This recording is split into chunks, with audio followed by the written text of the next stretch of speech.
firm of William Morris and Company, which installed all the glass in this chapel between 1893 and 1898, is so famous for the windows that it supplied to hundreds of buildings in the second half of the 19th century that one might almost be forgiven for believing that the firm of William and Morris invented the subject of the revived stained glass window in that period. But anyone who visits your Victorian parish churches and seen the many fine Victorian windows that they contain will know that this is not the case, despite the tendency that is all too common in guide churches to dismiss them with something that lies between sorrow and contempt. Early Victorian glass is still a subject of great interest and one that is understudied, and we err if we don't stop a while and look at them when we visit the parish churches of England. Whatever the truth, when Morris began supplying windows to churches in 1861, the medieval art of stained glass had been revived in England for several decades already. Even the coloured glass that Morris used was not made by himself, an extraordinary fact because he tended to make everything himself by hand in his workshops. But he bought it from the firm of Pole of Whitefriars, where the technique of making richly coloured glass had been revived in the 1850s.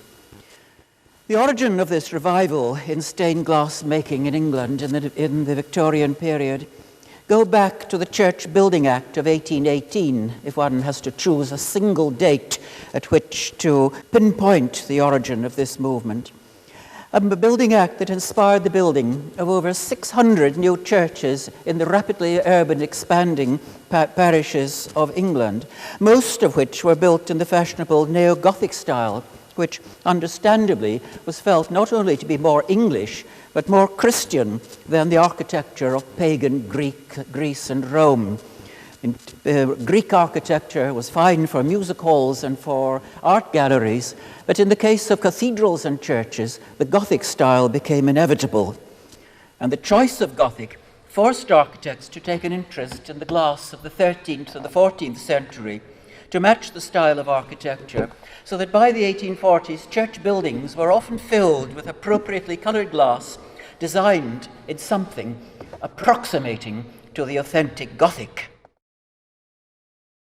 Until the discovery of the secret of making glass, and in particular during the 18th century, artists had treated window glass much in the same way that they approached painting in oil upon a canvas, using the same compositions that were familiar to them from the paintings of the old masters, but turning their back upon the great heritage of medieval glass and the glorious effects of colour that the medieval glassmakers achieved, which were beyond the capacity of those in the 19th century who neither understood nor appreciated the great qualities of the glass that decorated so many windows in parish churches before the Reformation. Perhaps the most important window of this 18th century type is the great window in New College Chapel, just round the corner from where we are now, painted by Thomas Gervase between 1777 and 1783 from a design composed by Sir Joshua Reynolds, the president of the Royal Academy, in a style that harks back to Correggio and to the great masters of oil painting who had little to do with the design of stained glass windows, but were then felt appropriate in a chapel like New College's.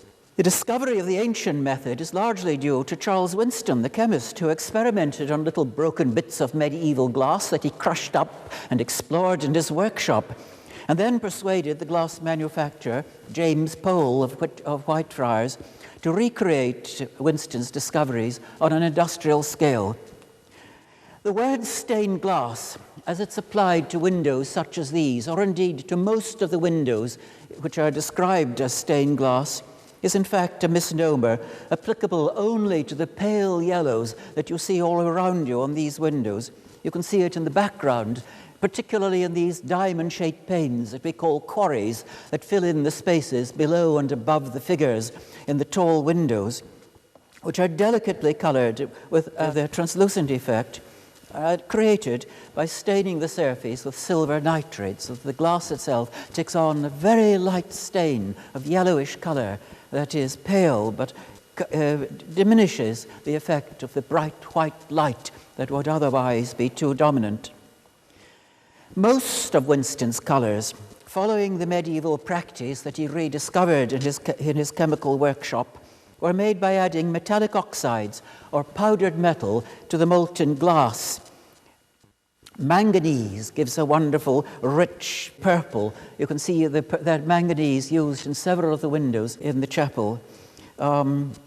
The cobalt, of course, gives blue, that extraordinary strong blue that dominates the windows of the Sainte-Chapelle in Paris and which reappear here in a number of the details of the window. A colour, of course, that is immensely important for the illustration of Christian theology, as it's the colour of purity, it's the colour of the Virgin, it's the colour of the blue draperies that so often appear in the paintings of the Middle Ages, which these windows on occasion imitate. The luminous ruby reds that dominate the windows on my right-hand side were made by adding very small amounts of gold to the glass when it was still molten in the pot, so we call these pot colours. And because the gold colours the glass with such intensity that it cuts out the light, red glass is normally made on thin sheets welded onto plain glass that ensures both strength and transparency in the finished window. Flash glass is the term that we use for this, and the red glass that Morris has employed here in these windows cleverly makes use of the thickness and the thinness of the glass so that the very thin sheets are pale, almost pink in their hue, whereas the thicker sheets are dark red, and the pane flashed onto them is correspondingly thinner.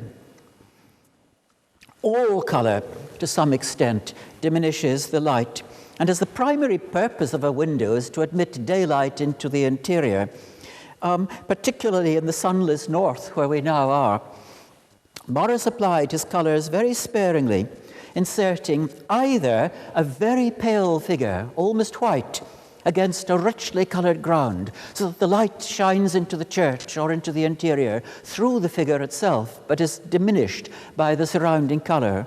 Or else, very commonly, as in this chapel, he inserted colour figures that are surrounded with pale or nearly plain glass, through which the light can enter without obstruction. Morris's windows were the result of much discussion between the chapel, the patrons who paid for them, and the Morris himself. The work undertaken here between 1893 and 1898 was one of Morris's very last commissions. Both Burne-Jones, who designed most of these windows, and Morris were near the end of their life. And when the chapel was dedicated in 1893, the windows were filled with plain glass, although I must say I find it difficult to believe that the architect, Thomas Worthington of Manchester, did not have coloured glass in mind when designing the finely traceried windows that are of a kind uniformly found in medieval churches, along with the stained glass windows that fill them. The college took an early decision. I mean, the college accounts tell us it was one made after anxious consideration, to entrust the scheme of decoration to the firm of William Morris, who was then at the very height of his reputation as the foremost supplier of stained glass windows, and a man who had caused a revolution in interior designs through his neo-medieval fabrics, through his revival of the art of embroidery, through his painted furniture, and through his fabrics and wallpapers that are still associated with his name to this day. By this time, by the early 1890s, Morris's firm had been associated with the design of windows for over 40 years, mostly, but not exclusively, supplied by Edward Burne-Jones, whom Morris met for the first time as an undergraduate in Exeter College at the end of 1853, where the two sat next to each other during their entrance examinations and formed a bond of friendship and collaboration that lasted through until the end of their lives. By this date, by 1893, Burne-Jones had supplied Morris with designs for over 700 windows, not only in this country, but in America and on the continent, featuring a great range of saints and biblical subjects. By this date, a commission for a particular saint or saints could be met by using an existing pattern. And this was commonly how Morris applied his windows towards the end of his life. It also had the advantage of being cheaper, of course, because you didn't have to pay Burne-Jones to redesign a design that was already existing, so that the patrons who got a cut-price Morris window paid for by an earlier patron were, of course, only too ready to oblige. And this is particularly evident in the Harris Manchester windows, where almost every figure can be matched in Morris's work elsewhere. In the great chancel window behind me, inserted, not, you notice, each figure recurs in a previously designed window, stretching across the whole of Morris's career as a designer, from the 1860s right through to the late 1880s.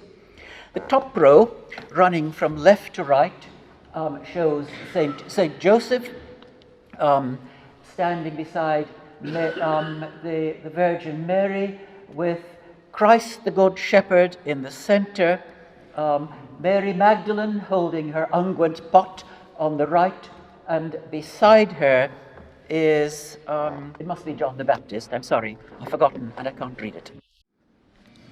The Virgin Mary and the Good Shepherd in the center were previously used, two designs for a church in Brompton. And St. Peter, and that's St. Peter, of course, holding his keys. St. Peter appears in Paisley, while Matthew, Mark, Luke, and John, who occupy the flanking windows in the lower register, are found in windows made in 1873 for Jesus College in Cambridge. And the result of this pillaging, 40 years of design by the Morris firm, is, it must be admitted, some incoherency in the style adopted. The frail figures in the upper row of this window, who largely reflect Morris and Burne-Jones's work in the 1860s, do not match well with the more strenuous, muscular figures of the evangelist in the lower row, inspired by Burne-Jones's new enthusiasm for Michelangelo that he had discovered in the early 1870s on a recent trip to Italy. This hardly mattered, because the important element in these windows was not so much the design or the unity of the design that runs through them, as much as the significance of the figures themselves in the context of the Unitarian religion, for which these windows were chosen as an important illustration. We know, as a result of Alan Middleton's research in the college archives, which have been published in a pamphlet that I urge you to get hold of. It's a very admirable summary, a scholarly summary of the work on this glass. We know as a result of his discussions that the windows were designed as a result of an apparently amicable discussion between Morris, the patron who paid for the glass, and the college subcommittee, who throughout the process were clearly aware that this was a commission for a Unitarian chapel, and a Unitarian chapel has its own very particular beliefs, its creeds, its practices.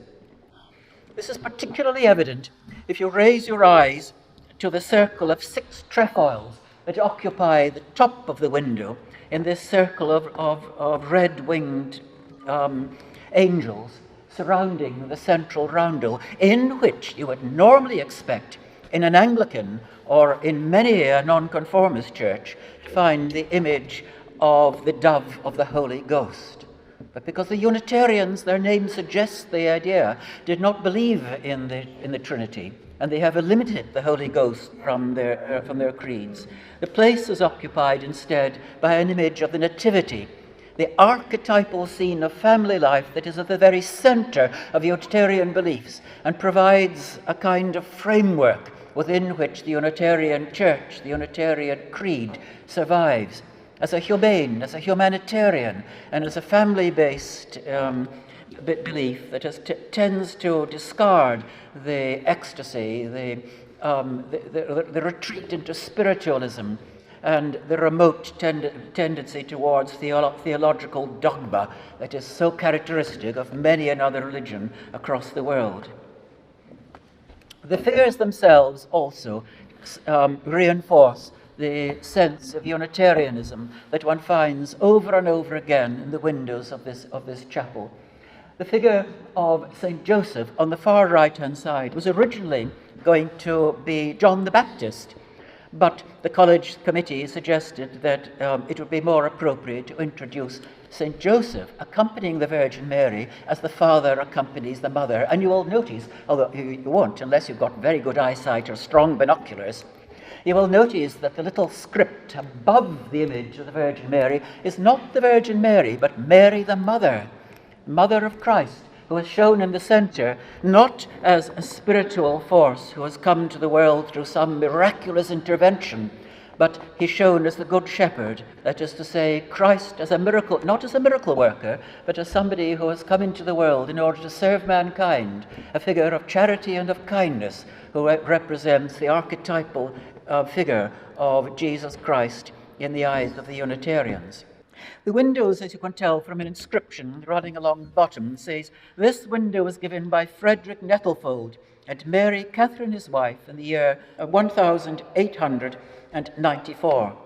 Nettlefold was typical of those who supported the work of Manchester College in its early years, as they belonged to that group of great wealthy industrialists who were one of the backbones. They formed the basis of the Unitarian Church in England ever since its foundation in London in 1774. It later took root in Manchester, and the reason why we are called Manchester College is because at a certain point in time, the Manchester College removed here in Oxford after the university authorities had relaxed the embargo on nonconformists and Catholics teaching within the bounds of the university. Both Manchester and Manchester's next door neighbour, Mansfield College, took advantage of the relaxation to move here, and they came with the backing of very wealthy patrons from the Midlands and from the north, who had formed their fortunes in industry and in commerce and in shipping, and supplied some of the money needed for this very expensive and lavishly appointed college in the 1890s. Those Unitarian ideas based upon reason, truth, liberty, rational exchange, the flight from ecstasy and from spiritual values into something more humane and relaxed in its approach to the dogma of the Testament, is plainly and clearly visible in the window facing us, the window that is behind you, that was inserted in the 1896 or 1896, according to the inscription below, which records the dedication of this window by John Harwood and his wife in the year 1896. Now, Harwood took a much closer interest in the design of this window than it appears that Nettlefold did, and it was he who suggested that band of figures on the top register that include two musical angels on left and right, enclosing figures of truth with a candle on my left-hand side, liberty with wings in the center, and religion with hands upraised in prayer on the right-hand side should be included in the glass.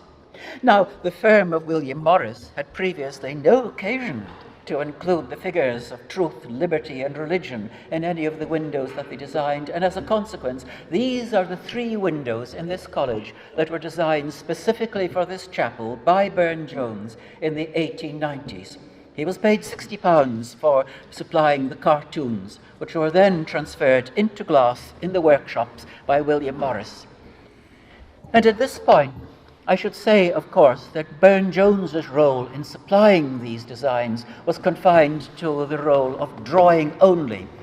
He would make a drawing in outline on paper, and he would supply this to William Morris, who would then fill in the colours in a small model drawing that was then presented to the patrons, in this case to the college subcommittee. And if they and the patrons who paid for the window approved, the design then was handed over to the workshop, and Burne-Jones's intervention from this point onwards was largely confined to some minor corrections or some details in the preparation of the cartoons. The cartoons were extremely important. The word cartoon in the early 19th century did not mean what we mean by it now, a comical drawing or a Disney film, but it meant a large-scale drawing done in the size of the original that could be directly transferred onto the surface, onto the glass, onto the canvas of the wall, for which it was intended. So that the drawings themselves, and you can imagine they were very large drawings indeed, were made by Burne-Jones, helpers at the Morris Works, so that they could be laid out on the floor full size. And they had to be very finely planned so that they would slot exactly into the outline of the window. The traceries had to be included. And in the case of the pole windows in Christchurch, designed by Burne-Jones in 1859, before he joined the firm of Morris, the poles made a mistake in the dimensions of the window, and the whole process had to begin again. This also meant, of course, if you think about it, that when these windows were adapted for use in the Harris Manchester, they had to be redrawn and realtered in order to slot into the new windows, because they were designed for windows of entirely different shape and architectural surround. And this was done by hired helpers in Morris's work. James Dearle was one whose name we will come across again in a moment, who was heavily involved in this, but so were others, rejigging the design supplied by Burne-Jones in order to create a cartoon that then could be used as a basis for making the glass. The cartoon, those of you who have seen Burne-Jones's cartoons in the chapter house in Christchurch will know what I mean by saying that they are singularly lacking in colour, which is such an important element in the final design. This was added by Morris himself, who went over the cartoon and wrote onto it red, blue, purple, green in the places where the colours were going to go. And then the work was handed over to another specialist team who, with Pole's glass, cut out the glass into the shapes that Morris himself had previously decided. And the lead outlines that hold the glass in these windows was actually designed by Morris himself. It left nothing to chance. He was a hands-on manufacturer who dealt as far as he could with the business of manufacturing. And his own eyes, of course, the art or the high craft of making glass, designing papers, or making needlework hangings. The cutters then cut out the glass to the shape Morris had designated, and a different group of workers were then called in who provided the leading. And the leading was then held the bits of glass in place, and the windows were then brought to Manchester and were carefully erected into the spaces that were available for them. It was a long and arduous and expensive process, but the care that Morris took ensured the high quality not only of the design, but also of the technique of making these windows, which, by comparison with the earlier Victorian windows painted before the 1840s, remain as gloriously intact and as luminous as the day in which they were installed. The windows, again, to return to them, facing me at the end of the chapel, contain tall figures inside the lancet lights, above a series of small squares that fit into the space below. No figure could fill the space entirely, and it was universally the practice to place figures one above the other to fill up the tall, thin spaces. Burne-Jones compensated for this partly by extending his figures, almost though they'd been pulled out in a rack, to make them unnaturally tall and thin and elegant, a quality that he saw in the art of Botticelli, but which he applied, I think, principally through his experience as a designer of stained glass. But this, of course, still left a large area below these figures that had to be contained. The window behind me does it by containing the figures in 2 registers. The window facing me does it by having a series of illustrations from the life of Christ below the allegorical figures that occupy the space above. And these images from the life of Christ again represent the values of family, the extent to which Christ and his mother, his parents, provide us with a model for our own behavior in the 21st century, for which these windows were intended, almost as a sermon in glass, if you like. The themes chosen, of course, were again a matter for discussion. They were important. And as such, Harwood's original suggestion for a series of windows illustrating the life of Christ included two images. One, the adoration of the Magi, and one that concluded the Annunciation of the birth of Christ to the Virgin Mary. And both were rejected by the college as inappropriate images for a Unitarian church. We don't actually know why, but we can certainly guess that the adoration of the Magi was seen as far too grand a theme for a church that reaches out to the people at large, not just to the rich or the famous, or indeed to the patrons who can afford to install windows like this, but to the poor and to the needy and to the people overseas, to whom the Unitarian Church reached out in large numbers in the course of the 19th century. The Unitarian Church is a down-to-earth movement that is inclusive rather than exclusive in its forms. And as, of course, for the Annunciation to the Virgin Mary, that was much too miraculous and spiritually charged a theme for a church that had grave doubts about the virgin birth. The Unitarians in the 19th century were very split over this issue, and the reference to it in their chapel here in Oxford would clearly have been inappropriate. So the themes that we now see, chosen after discussion between patron, college, and the Morris firm, are, running from my left to right, the Annunciation to the shepherds, a good down-to-earth theme, the Nativity of Christ, Christ in the carpenter's workshop in the centre, an unusual position to find this theme, which at any case is very rare in art. We know it in Millie's famous painting exhibited at the Royal Academy in 1850, but it is otherwise uncommon. And to find it given a central place in a great window in a chapel like this only reinforces the idea that lies behind this window, that family values, that the father, the mother, and the education of the child are overwhelmingly important in the kind of society that the child is born into. And we find Christ having learnt the lessons of his childhood in the next window, in which he is shown blessing the children.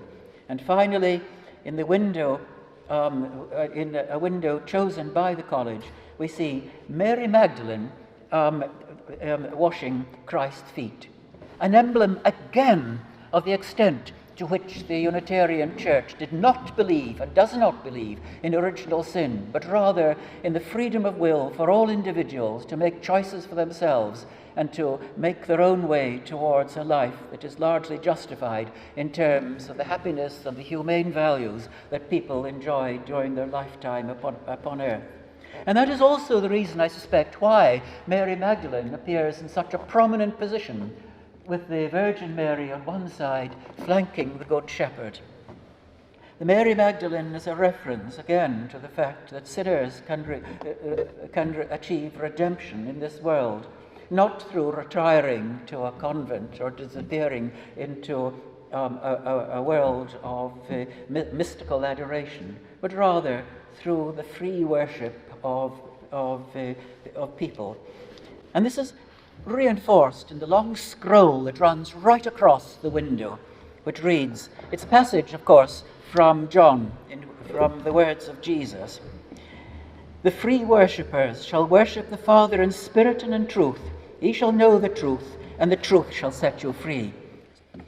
The values of the Unitarian Church are also laid out along the windows on my right-hand side, which are rather difficult to see. I must admit they're completely invisible from where I'm standing, but I shall rely upon my notes to describe the various figures, the saints, the allegorical people who recur in these windows, and who, to a large extent, are intended to bear out the qualities that you see in the two great windows on the east and the west side of the chapel. They were laid out more or less from the far end of the chapel towards this end in chronological order between 1896 and 1897, when the two windows beside me were finally installed.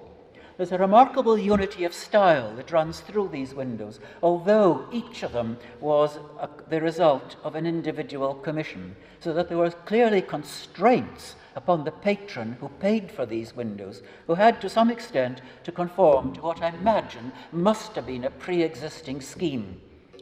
The two windows that lie at the far end, beyond the wooden screen, represent, first of all, justice, and then we find humility with a lamb, probably a reference to St. Agnes, who was always a symbol in Catholic worship of humility, and her symbol is a lamb. Justice is shown as a warrior holding a pair of scales in his hand, who might or might not be a type of St. Michael. The text that lies below this says, "The judgment of God is according to truth.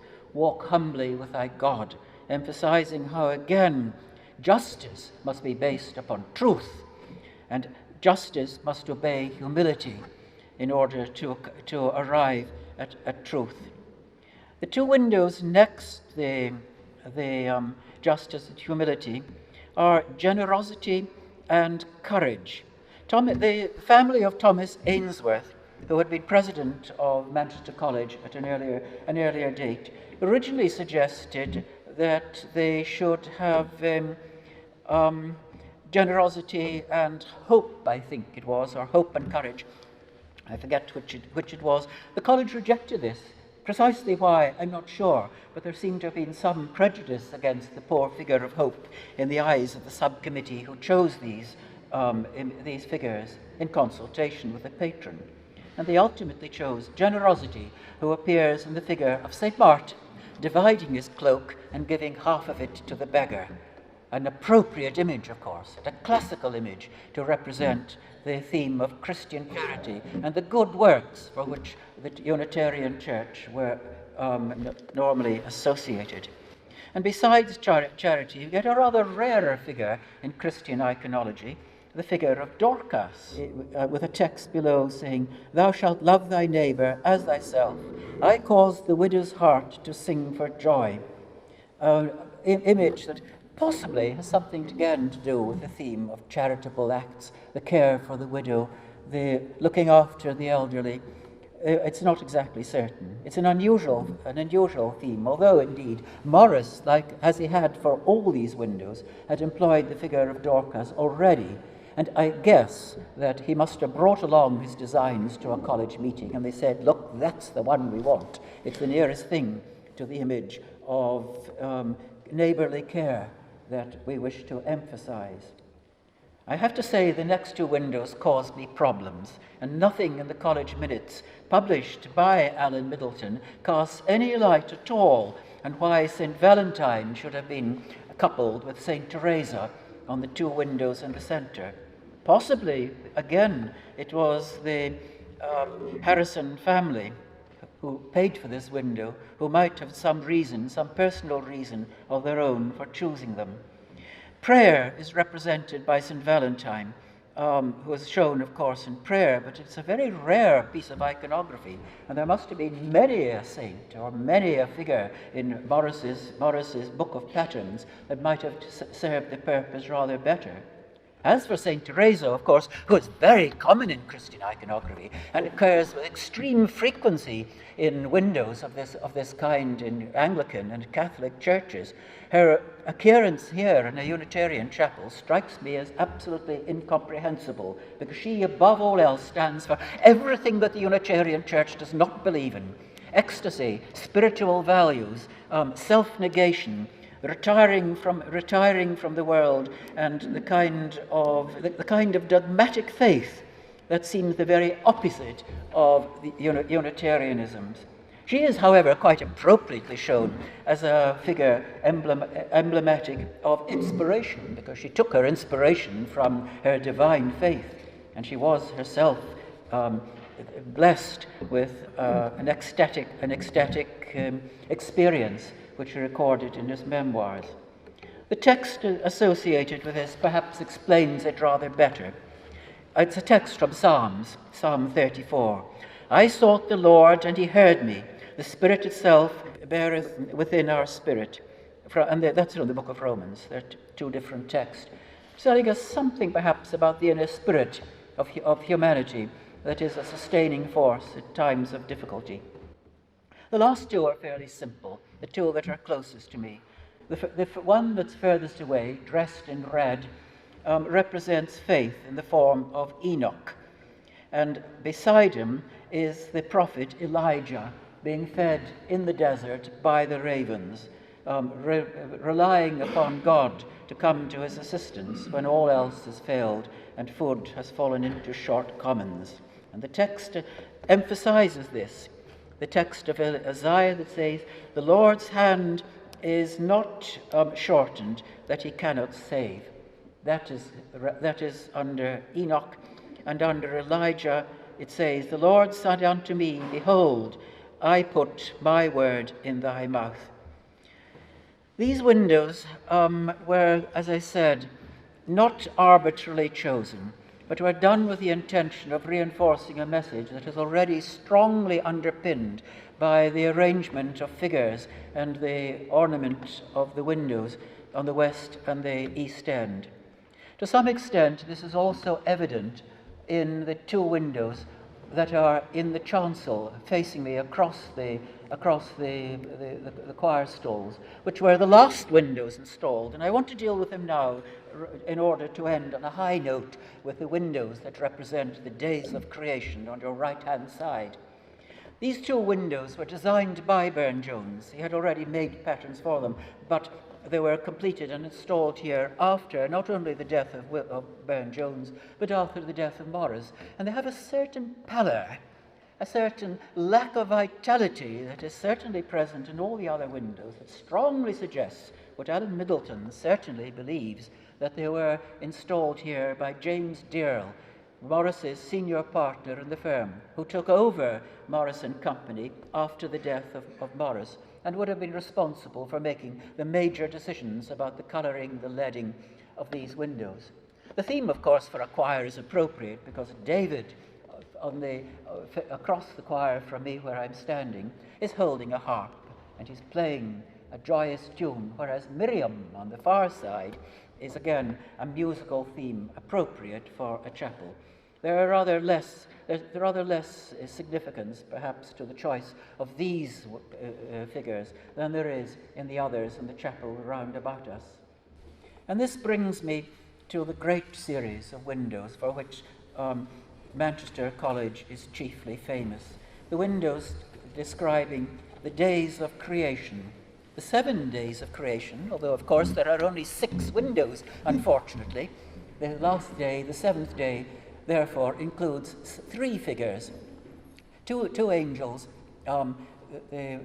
holding emblems of the last day, whereas the final day, the day of rest, is appropriately indicated by a 3rd angel sitting on the ground. These angels take us through the creation of the world from the book of Genesis. Near me, clutching a blue globe, is the division of night from day. Further along, next to him, is the creation of heaven. And then we have in the center, on the left-hand side, the creation of the land, sea, and plants, coupled with the creation of the moon, the sun, and the stars. Then the creation of animals, the fish, and the birds. And finally, the creation of mankind, the culminating window in this series of windows that seem to have been particularly important to the patron or the patrons, Mr. and Mrs. Arlosh of Woodside in Cumberland, who commissioned these windows in order to commemorate their own son, who had recently died in a riding accident in Port Meadow while he was an undergraduate in Balliol. The Arloshes moved back from Cumberland to Oxford in order to be close to the Unitarian Church and the place where their son had died, and they took an important role, as many of these patrons did who paid for the windows, in forming and in paying for the chapel and the college in its early years. The text that runs along the bottom of these tells us a great deal about the windows. In particular, it gives us an indication of why the windows were commissioned for the chapel. in the text which said, his heartbroken parents give these three windows to this chapel in memory of their only child, whose short life was made beautiful by the influence of love and truth in perfect freedom. The great Unitarian principles, of course, which are illustrated so frequently throughout the glass of this chapel. And the script goes on. He prayeth well who loveth well both man and beast. And then on the fourth day, he prayeth best who loveth best all things both great and small. For the dear Lord who loveth us, he made and love us all. A comprehensive, a humane text that is taken, for those of you who know your English poetry, from Coleridge's Rhyme of the Ancient Mariner. But it doesn't seem particularly theological. In fact, beautifully expresses one of the profound tenets of the Unitarian beliefs. And under the sixth and the seventh day, on the right-hand side, the last of the window, it gives the dates of Godfrey Arloche, who was born 9th of March 1870, died the 1st of July 1890, buried in the graveyard of Holywell, hard by, where both his parents were ultimately buried also in the early years of the 20th century. The windows themselves were chosen, as I said, almost certainly by Arloche, who, when they were unveiled, expressed his delight that these windows, through the glorious colours of glass, expressed an idea that was so profoundly moving and one that meant a great deal to himself. This clearly indicates a desire on his part that was imposed upon the college, although the college appears to have been fairly equally equanimous, or at least not unduly disturbed by the choice of these images taken from the Old Testament, of a kind that on the whole do not overtly combine very easily with the much more secular, down-to-earth and family-based notions that are found elsewhere in this church. There is also a curious text in the foliage above the figures that says in French, "Élargissez Dieu," a text that is taken from Diderot. And I think this must be the only example in Christian iconography in which a text by Diderot is taken to illustrate a theological point.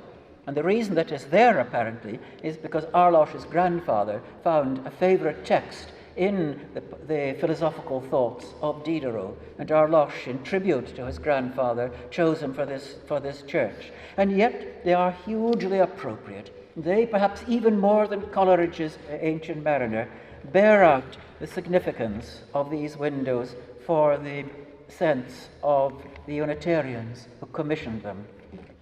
The text itself, which of course is only alluded to in a brief note, is given here in a translation given to Alan Middleton by Catherine Robinson.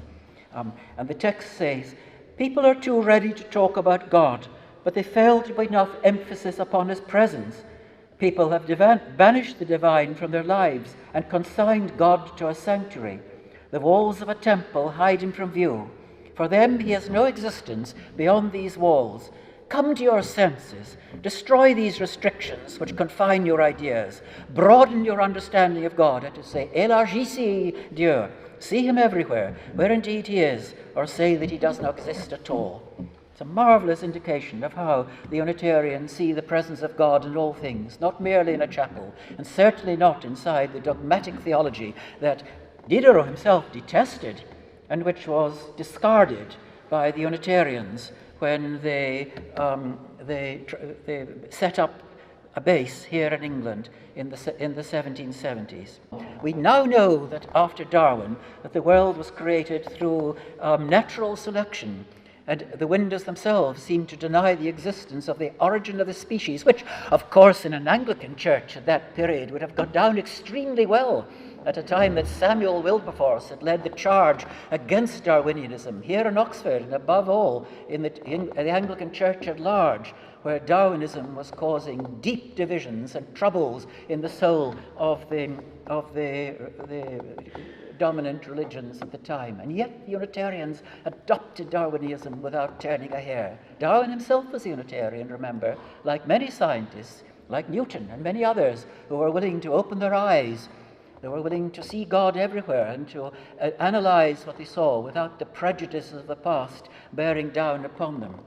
And it was only when the chaplain of this college, I gather, wrote a letter to the press saying, we do not believe in Oxford in the literal truth of the Old Testament or in the book of Genesis, and indeed that the notion that the world was created in 7 days, but have only included these windows as a kind of symbolic reference to the knowledge of the world that we have now accrued, and which I suppose by analogy, of course he didn't go into this in great detail, one might assume that he would have said that as the world changes and ideas alter, the Unitarian Church will change with them, but maintaining what he saw chiefly in these windows, not as a literal truth, but merely as a poetical truth, illustrating the notion of the formation of the world and the sun, the stars, the people, and ultimately of the human race itself, by whatever means it came about. And in that sense, these windows too take their place here in a chapel, which is not simply a chapel with stained glass that decorates the wall with conventional images of a type that one will find in churches everywhere, but rather a church with windows that tell us a great deal about the beliefs and the creeds of the people who worship or did worship here in the early 20th century. And in that sense, it's no different from any great cathedral or any church commissioning stained glass from Morris, or indeed from the medieval monks or the professional glass designers who supplied windows in the 4th, the 5th, the 14th, the 15th century, with these great glass windows, which were always intended to represent a Bible in glass. They reinforced the beliefs. The saints who were represented were not casually introduced, but they had a significance both for the patron and for the church in which these windows are found. And if we are not aware of that, at least if most of us are not aware of this as we go around the churches, it's because the message that these windows convey is so familiar to us that we don't see any real significance or any drift from the common pattern. It's only here in this Unitarian chapel, where there have been slight adjustments to take place of a different creed, that we realize how important are the messages, the symbolical messages these windows convey to the worshippers. And in that sense, the Unitarian Church, and this chapel in particular, is no different from the great tradition of churches from the Dark Ages onwards that have found a source of consolation and an underpinning for their belief in the stained glass windows that are such a glorious part of the heritage of Western European art. Thank you.